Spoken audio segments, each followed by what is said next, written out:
Hi there, this is Alistair Atkin from Atkin Guitars down in Canterbury. I have my friend Kate Walsh here, who is the most wonderful singer-songwriter. Some of you may well have heard Kate's music, but you've been away for a while, haven't you? I have for a little while now, Yeah. And so Kate called me up a few weeks ago and said, can you look at my guitar? Well, you bought that guitar we worked out nearly 20 years ago. Yeah. And 2007. 2000, yeah. And it needs a little bit of adjustment. So we've done the work. Kate hasn't seen the guitar since we've done it, and we're gonna hear Kate sing. We're gonna have a little bit of a chat, aren't we, and catch up about what's been going on, about the music business that you entered back then. And so yeah, let's. I'll show you your guitar if you like. Right.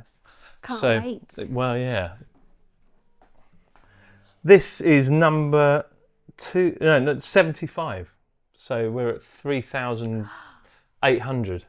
But I see here it says 1001. So that's 2001 that this was made. Oh, and I bought it. You just made it. Yeah, it was reviewed in the Guitarist magazine. It, yeah. So here it is, and we're going to have a little chat. Oh. We're going to hear Kate sing and play, and yeah. Now it's 12:20, so that's good.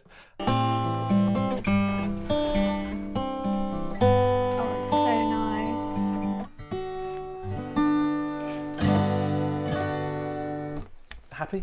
Beautiful. Thank you so much. Well, no, thank you. It's. I remember when Kate came to pick up this guitar. We'd never met before, and you came down with your then record producer, a guy called Lee Russell. And we were in Woman's World, one of our earlier workshops. Do you remember Andy Crockett, who I used to work with? Yeah, I just remember shed. Yeah. At the end of a farm lane. And, exactly. Yeah. And so Kate walks in, and with Lee, and didn't know either of them, and was like, this is interesting.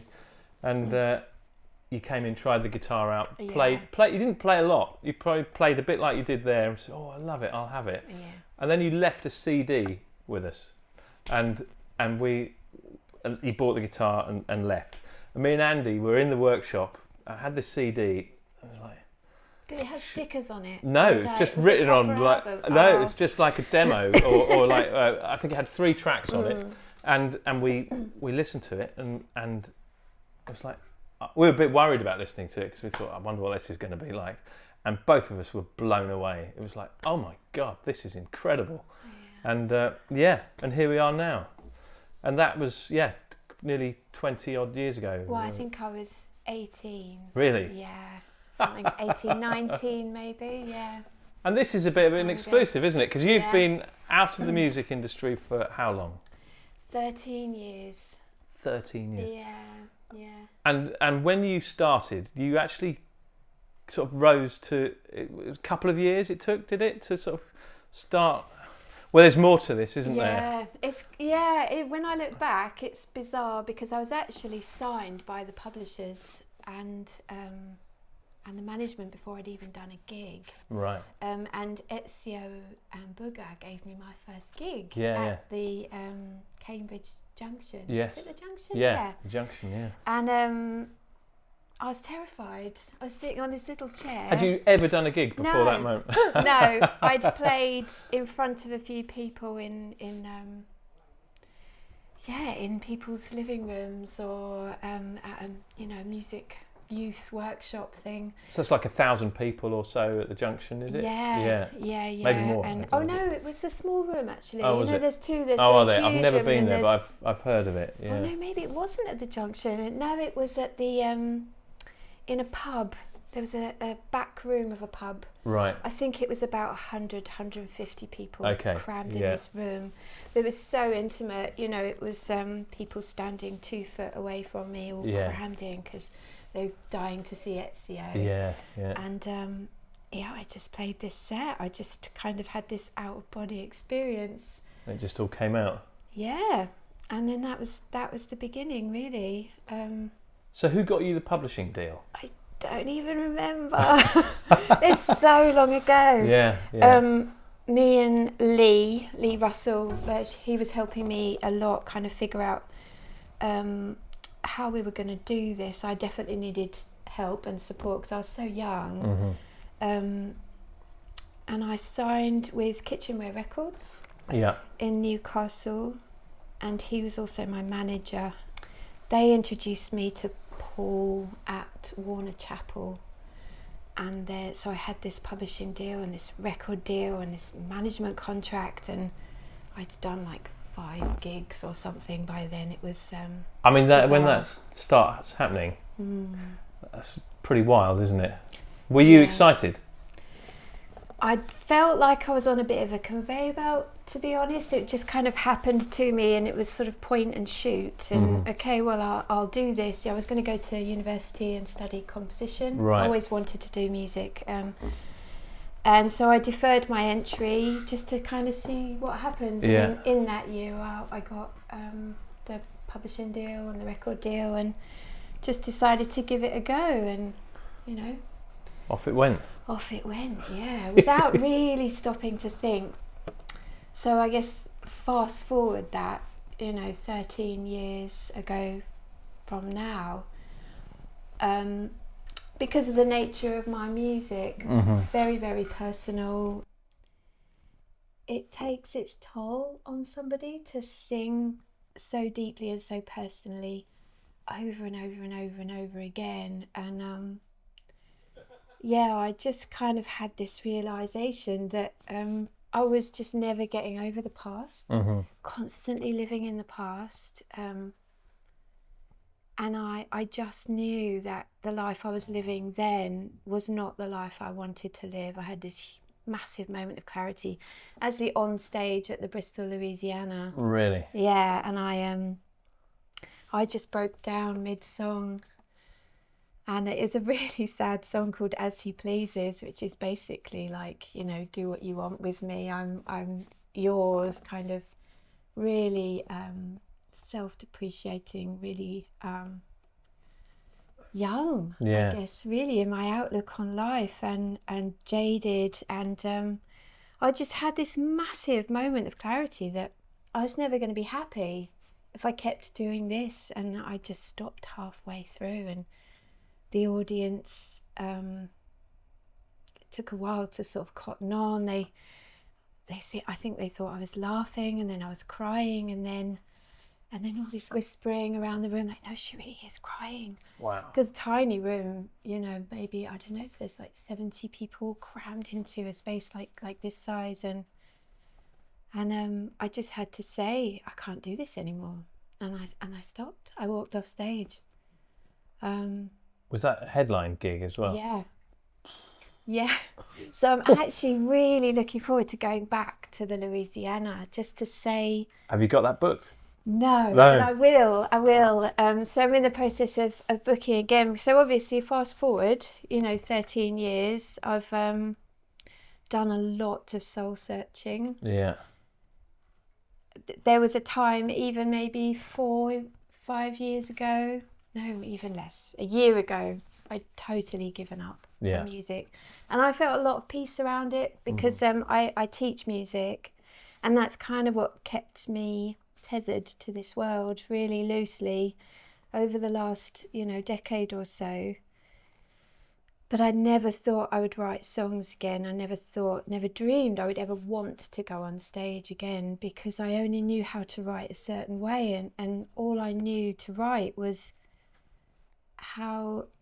about the things that I felt were lacking in my life, or the things that kind of held me in the past, or the things that I'd never forgiven myself for, all this negative stuff. And for a long time I sort of bought into this notion, that I remember reading somebody had written a review of my music once, and they said I was like this Jane Austen for the modern world, to kind of give people this platform to identify with their emotions. And I kind of held that like a badge, really, but I felt a martyr to it as well. I felt because everybody loves to hear a song and feel like they can relate.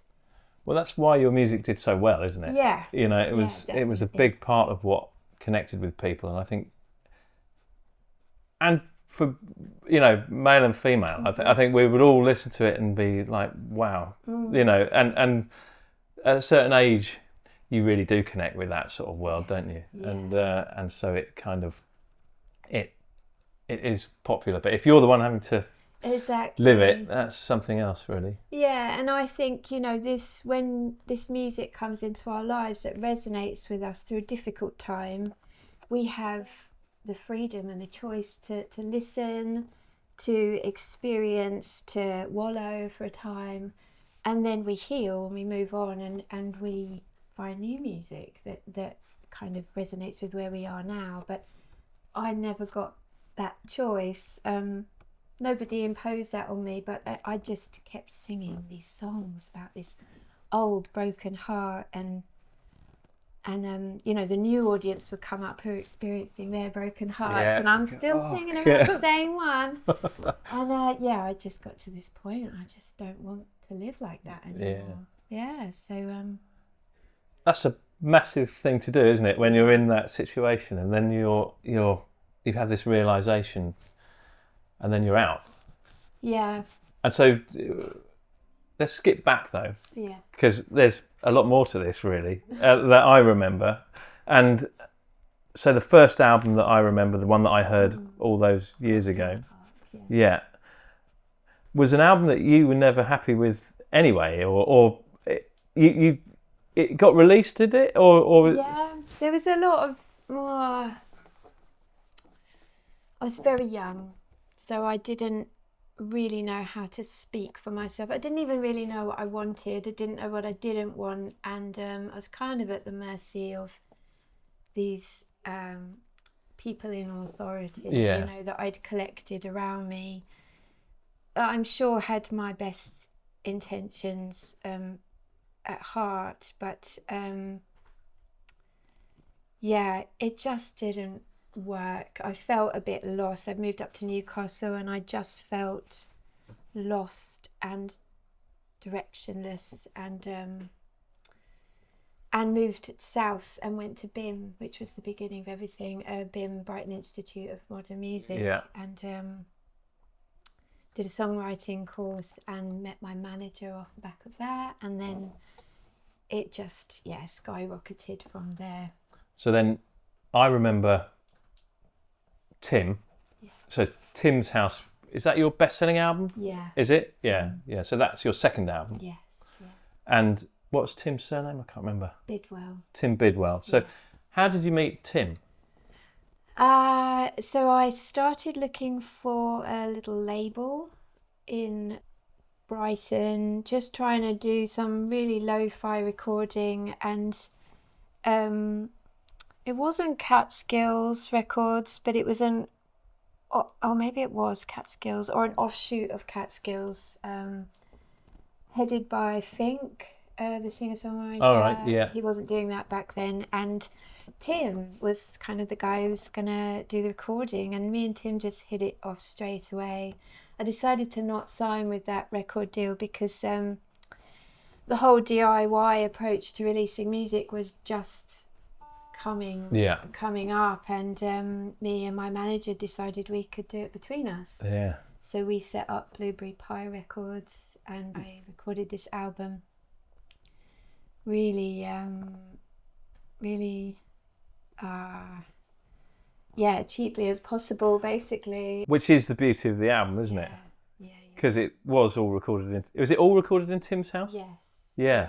Yeah. And again, people will want to listen to that if they haven't listened to it. And you may not want to sing it anymore, but it's still an important thing for people to... Loads of people connect to that. And I think it's a beautiful thing to have out there.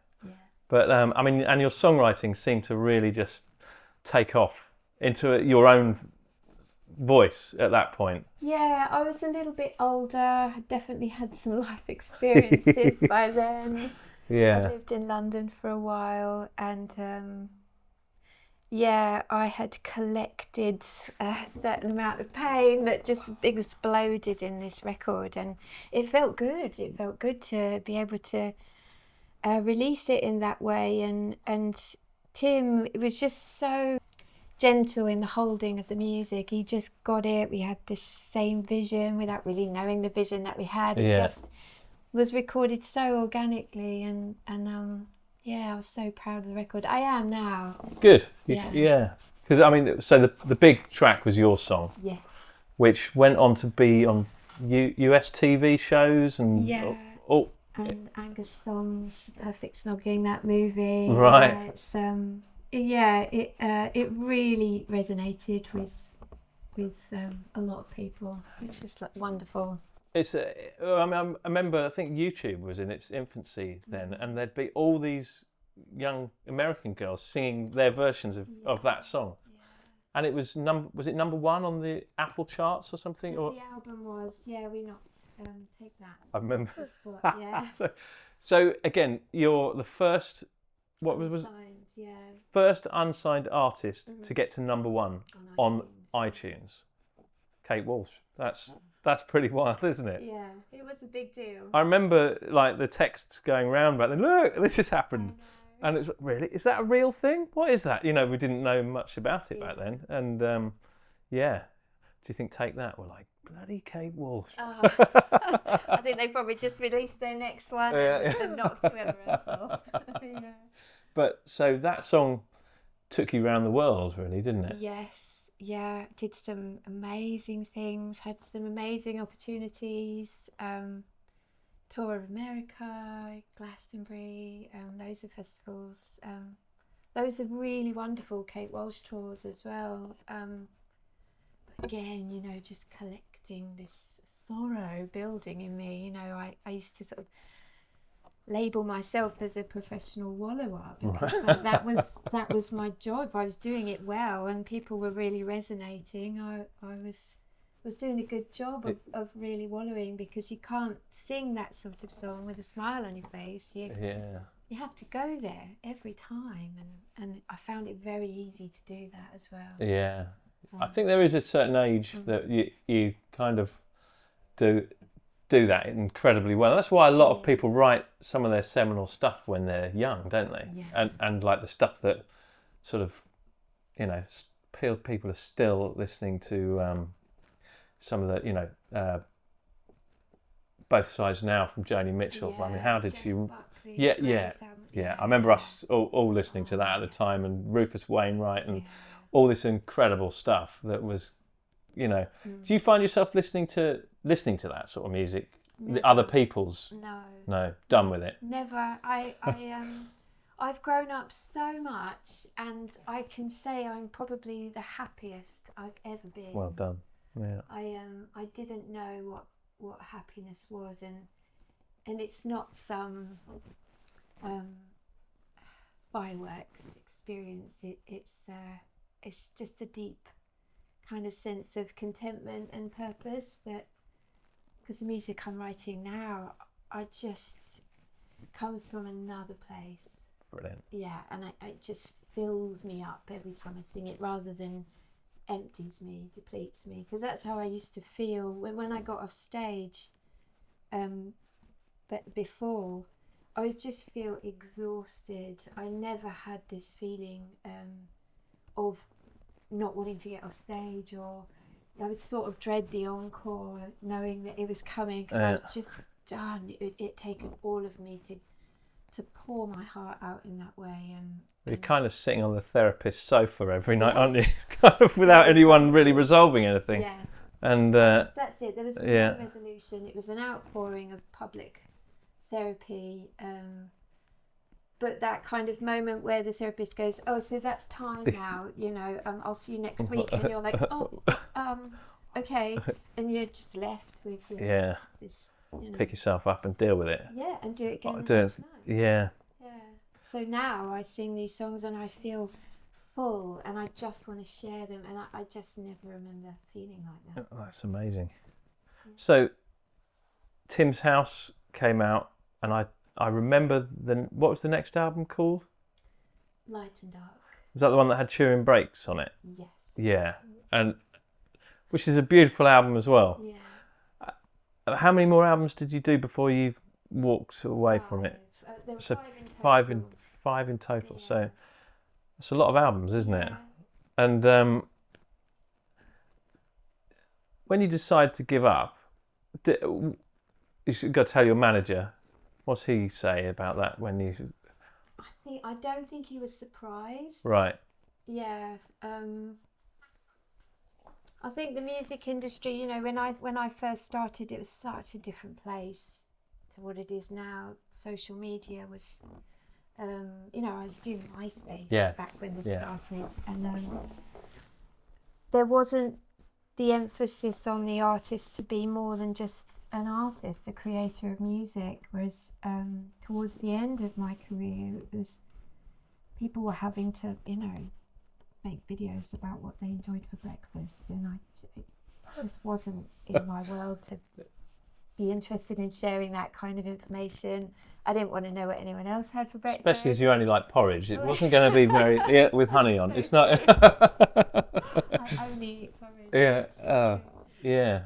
Yeah, it was such a different world, and I think I was just jaded by the whole thing by then. And Jonathan, who's still my manager now, he just said, "Yeah, Kate, you've got to do what you want to do. You know, there's no point going out and doing this and trying to chase the dream if it's just not where you're at the moment." And he knew I was really unhappy.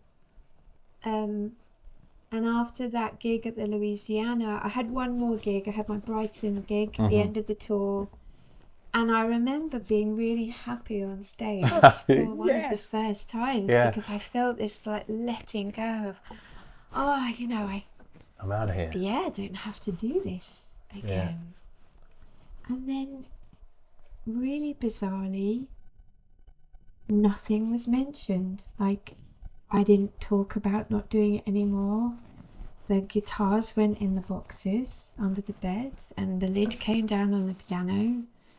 And I had a baby, and I just locked away this old part of me. I didn't write music anymore. I didn't play music. Almost overnight, I stopped listening to the radio. I stopped listening to albums. Didn't want to hear about any music. I began teaching the piano as just a means of income, really, just to kind of local kids in my village. But between lessons, the lid would come back down, and it was more of a shelf than a musical instrument. Yeah. And that went on for years, at least 5 years. And we just never spoke about what Kate or Mummy used to do. You know, we had 2 kids by then, and it just became this really distant memory that seemed to belong to somebody else. Like, it was really bizarre. But this started to kind of rise up in me, this nagging feeling that there was a huge part of me missing, the essence of me. You know, I denied for a long time, and even up to a year ago, I denied the musician, the musicality within me, which I now know is my essence. It's who I am. I feel it in you know, from my toes to my fingertips. But it's because of all the kind of freeing up on the inside that I've done that, because I never felt that even when I was in the industry, working loads, gigging, selling albums. I never felt that. I felt just continually brokenhearted. But now, I just feel free. Yeah. And excited, and That's brilliant, isn't it? Wow. It's heavy, isn't it? It's a heavy story, that. And you've got to wonder if there are people watching this who are in that situation themselves, or are dreaming of being in the music industry. And I've spoken to so many artists over the years, and it seems to me that very rarely is that dream what you think it's going to be. And it's always going to be a slightly different experience. I guess some people get on with it and love it. Other people may not. But also being a solo artist, you know, if you're a part of a band, you've got perhaps people to bounce off. But when you're carrying it all yourself, that's quite a big burden, really, isn't it? Yeah, it can feel really lonely. But you just feel like, as I mentioned at the beginning of sitting down with you, I just felt like I was on this conveyor belt. Yeah. That I couldn't step off, and I often have wondered over the years, you see these artists who've been doing this for forever, singing these sad songs, what are they carrying? Are they able to look part of themselves away in order to deliver in that way? Are they not connecting with the music in the same way that I felt I had to in order to sing them? I don't know how they do it. Maybe they don't. Maybe they're really struggling. But I don't think it's a subject that is talked about often enough. Yeah. The price of opening yourself up so publicly in your art. There is a price. There's always a cost, and often I think it goes unnoticed or unseen by the artist until it's too late. Until they have a breakdown or find themselves in addiction and all sorts of things, as a way of coping. Yeah. But so 2025, different experience songwriting. Yeah. So what's your routine? Do you sit down to write, or do you just write when the mood takes you, or have you put time aside? I mean, you sent me 2 or 3 songs that you'd just recorded on your phone, I think. And I was like, well, just release those. They're brilliant, So, yeah, tell us a bit also, how many songs did you write before you thought you could actually do this again? Or were you instantly knew that you had written songs that you liked, or were you questioning yourself? Tell us a bit more about that. So I guess over the last 5 years, that was the tipping point, really. Something started to change. I started to just dabble in songwriting, because before that time, I would maybe feel drawn to just kind of see what it felt like to touch the piano, but I would be brought to tears instantly, almost just playing a particular kind of melancholy chord. It would just take me somewhere. It was like a drug that I was so over. Yeah. It was so painful. It just used to bring me to tears to play a chord, and the lid would come down and I would, just forget all about it. But then over the last few years started to kind of, I changed a lot on the inside. I had did a lot of soul searching, had a lot of therapy, which has been incredibly important to my journey to get me where I am now. I was able to put a lot of the past to bed, and I realised there was just no space in me to create. Yeah. I just couldn't create because I was so full of the past. Yeah. And I had to let so much go.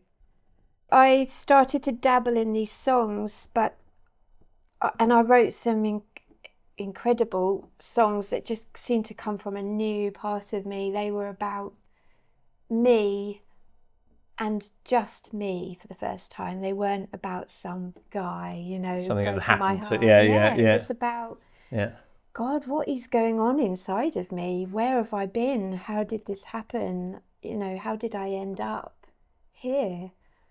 So there's a lot of soul searching, but I couldn't fathom ever getting on stage again.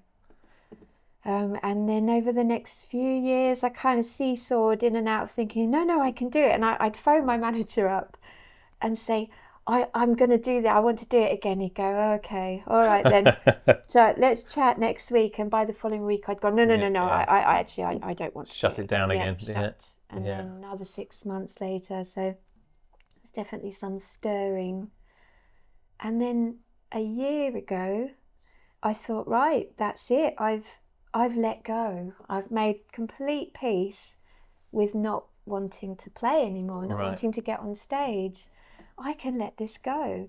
But knowing that I was a creator, and how else was I going to create? And so I decided to write a novel, a fantasy fiction novel. Wow. Yeah, which I was really into reading fantasy fiction. Yeah.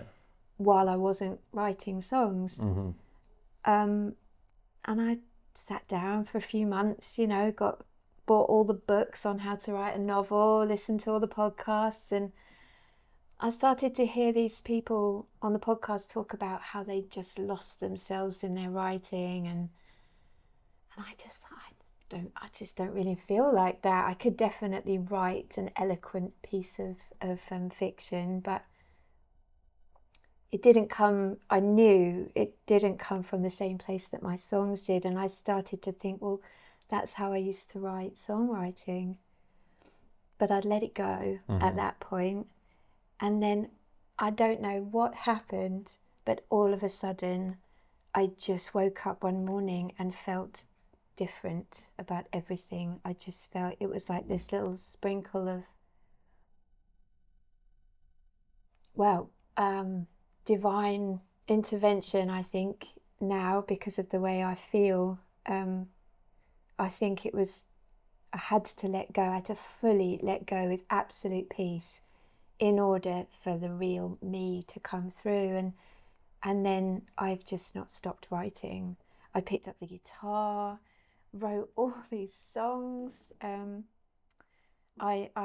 using the open G tuning a lot, Joni Mitchell's tuning, and it's just pouring out. I'm writing these songs on the piano, and they're all about hope and love and joy and sharing, and it's like I've had a lobotomy or something. It's just changed course completely. Yeah, and I couldn't have orchestrated any of it. No. It's like you hear people say it just happened to them. Yeah. It just happened to me. It's a bit like finding religion in a way, sort of waking up and I heard this voice and I followed the voice. Yeah. Yeah, exactly that. Amazing. Yeah. And so then you've performed now. You've done did you do one gig or? One gig, yeah. And so you said to me on the phone that I said, did you play any of the old stuff? And you told the people who are coming to the show that you weren't going to be playing. How did you do that? On social media? Or? Yeah, I put a little note on Facebook just to say it's just not where I'm at the moment. I'm not closing that door completely. I will play those songs again one day, but... Well, you said to me only 2 weeks ago that you won't play those songs again. Oh, did I? Or you were... And I was like, oh, you've got to. And you go, well, all right, I won't say I won't ever play them again. And so that's interesting, yeah. It's just really hard for me to imagine being able to sing those songs with a smile on my face. Like, they wouldn't be the same songs. Well, maybe they don't need to be. Yeah. Maybe the smile is like, I can sing these songs and it's not killing me. Yeah. Smile. Yeah. So I don't know. You'll find out, won't you? Exactly. I will sing them because I'm coming more around to the truth that they mean a lot to a lot of people. So if that's a gift that I can keep giving, then I want to give it. But I know that it's not where I'm at now. And I feel I want to honour what I'm writing now in order to kind of feel totally at ease going into that world again. Yeah, I mean, James Taylor has to sing Fire and Rain every time he gigs. And you can only imagine that he's like, oh, really? Not again. But most people do want to hear Fire and Rain again and again and again. So I think it's kind of, if you can get there, I'm sure people will enjoy it. But at the same time, it's pretty ballsy not to go, no, don't play any of the old stuff. And did the gig go well? It was amazing. How long did you play for? Just over an hour. Yeah. And I just felt more at ease there than I ever remember feeling any time on stage before. I used to feel like I was playing in a TV set. Yeah. So I would be behind this screen and I knew people were there watching, but there was this kind of thin veil of disconnection between me and what I was doing. And I think that had to be there in order for me to keep revisiting these places I went to when I was singing. But the nature of what I sing now, it's so much about presence that I can't be anything but present when I'm singing them, because I just want to share that is possible. It's not until you free yourself of the past that you can really experience what it is to live now and feel joyful. Yeah. Amazing. So are there tours? Is there going to be some recording? Yes. I'm just about to start recording an EP Very lo-fi, just it's pure essence of what the songs need to be. We'll build it up ever so slowly, no massive plans for production. Going to be playing a London gig in the late autumn. Do you know where? Not yet. No? Okay. I'll let you know. Yeah. And then just take each day as it comes. Sounds like a great plan. Mm-hmm. That's amazing. Well, it's so nice to have you back on the scene. So nice to get my guitar and to see you. Well, yeah, it's been a long time, hasn't it? Yeah. And but what a story. I mean, do go and listen to Kate's music. Mm-hmm. Listen to all of it because it is brilliant, and nice to know that you might play some of it again, but also look forward to hearing new stuff. Mm-hmm. I guess the music industry's changed so much in that time as well, hasn't it? So albums perhaps aren't as important to some situations as they used to be. Yeah. And songs are individual things. Have you signed up for social media? Are you doing TikTok and all that jazz, or is your manager going to make all that happen, do you think? Oh, I'm hoping my manager will do all of that. Yeah, I've never been one for a Facebook page. I do have one now because actually in the process of letting all that old life go and shutting the door, lost all the YouTube logins. Right. All my Facebook logins. I literally have no access to any of it. So it really is starting again in a really beautiful way. It's like it's all meant to be. Yeah, just fresh. Yeah. Don't have to do. I mean, I'm pretty sure that your song's got almost 1 million views, isn't it, on YouTube, the video or something like that. Yeah, I think Spotify is like 4.5 million or something. 4.5. Yeah. That's incredible, isn't it? Know. So I mean, it's big stuff. And now the other question I was going to ask. In the time that you've been off, have you had to do business things for your career? Like, would your manager phone up and go, we've been offered, someone wants to use the song for this, or anything? Has there been much of that, or was it just complete shutdown? No, complete shutdown. There were, I think, Yuri Kane, a dance DJ, used my voice on one of his tracks. Right. That went pretty big for a while. Right, okay. That's it, really. Yeah. I've kept myself very quiet, yeah, very small. Really did take it out. Yeah. Well, thank you for coming down, Kate. And we're going to get Kate to perform some songs, and we'll put those on some separate videos. If you want to see Kate, the best place at the moment is to go follow you on Facebook. Is it just Kate Walsh or Kate Walsh Music, or maybe? Yeah. Anyway, you can see what Kate looks like, and you'll be able to find. And we'll put a link for that in the video. Thank you. And I look forward to hearing more. And exciting times. Thank you. Yeah.